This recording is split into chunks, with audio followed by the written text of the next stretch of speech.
طبعا بعد حلقات الريفيو بتاعت ألبوم تيجي نسيب بتاعت أنغام تعرضنا لهجوم شديد القسوة من محبي الفنانة شيرين، وقالوا ان احنا بنتجاهل الاغاني الجديده بتاعت شيرين. والله العظيم ده مش حقيقي يعني، بس هو لانه ألبوم أنغام 12 اغنيه فكانت الفيديوهات كتيره فنزلوا ورا بعض. هم اتهيأ لهم يعني ان انا مجند بروفايلي الأنغام لدرجه ان في ناس قالوا ان انا بقبض منها، ويا ريت والله يا ريت يعني اللي احنا بنعمله ده يجيب فلوس كويسه بقى، عشان يعني حاجات كتير قوي هتتصلح يعني. بس اكتشفت اكتشاف تاني برضو انه فانز بتوع فنانه شيرين لما بنزل فيديو عن شيرين ما بلاقيش عليه تفاعل جامد قوي، بس لما بنزل فيديو عن انغام فانز الفنانه شيرين بيدخلوا عشان يشتموا، وده غريب يعني فاهمني.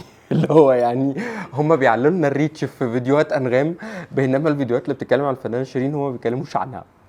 ده يعني خدوا بالكم، خدوا بالكم انتوا بتعلوا ريتش الناس التانية بالحركات دي. شفت بوست اثر فيا قوي الفنانه شيرين وهي بتتكلم عن محمد اخوها.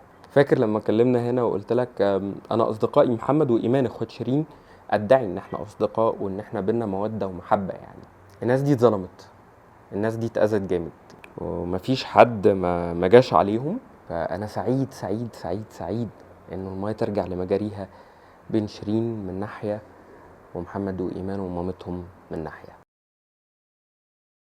الأغنية بقى اللي خطفتني وشدتني من رقبتي ووجعت قلبي وعشت معاها، يعني عشت معاها. أقسم لك بالله إن أنا في مرة وأنا سايق من بورسعيد لهنا شغلتها ريبيت، وعودتني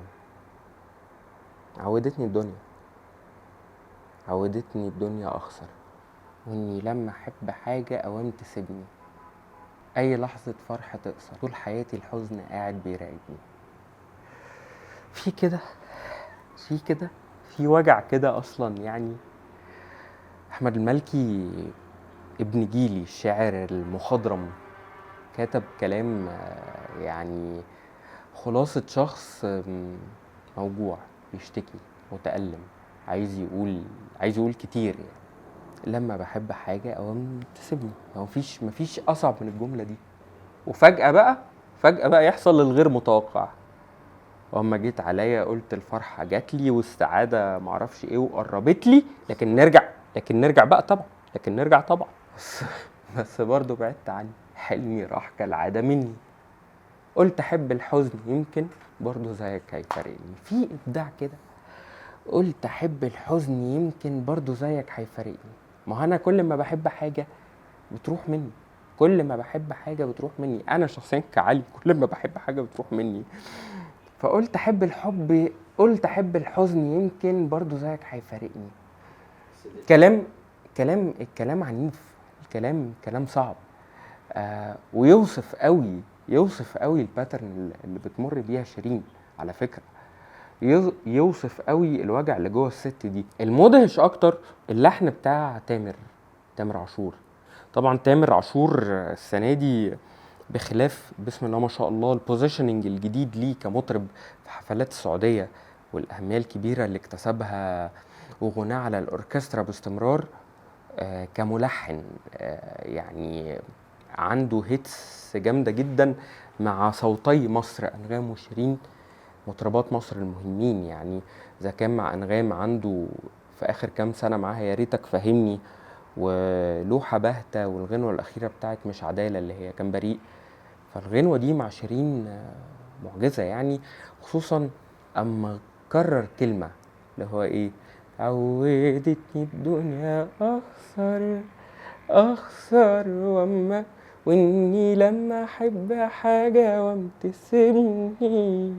لما يدخل الحجاز تحس إن فيه مفاجأة، وإنك مرارا تارا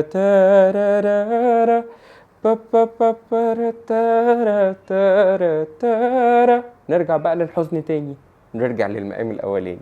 بس برضو بعدت عني، حلمي راح كالعادة مني، قلت احب الحزن يمكن برضو زيك هيفارقني، بس دي الحاجة الوحيدة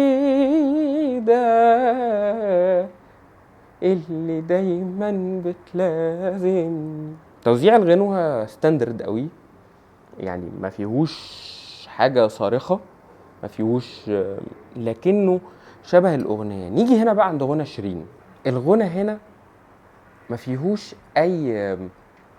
أي قوالة غنائية قد ما فيه إحساس بس، قد ما فيه ألم بس، قد ما فيه وجع بس، قد ما هو كمان تتضافر فيه الحالة الصحية على الحالة النفسية، فتطلع من قلب المغني فيقول كلام الشاعر ولحن الملحن كما لو كان هو اللي كاتب الكلام ده. عودتني الدنيا من أحلى أغاني تاريخ شيرين، يعني تتحط كده جنب على بالي، وتتحط جنب خلتنا خاف، تتحط جنب حاجات يعني مميزة صنعت تاريخ شيرين. والله من قلب قلبي بدعي ربنا يرد لنا شيرين عبد الوهاب ويردها لمكانها في الساحة الفنية، وهي قبلنا كلنا تعرف أهمية وقيمة اسم شيرين عبد الوهاب. أهو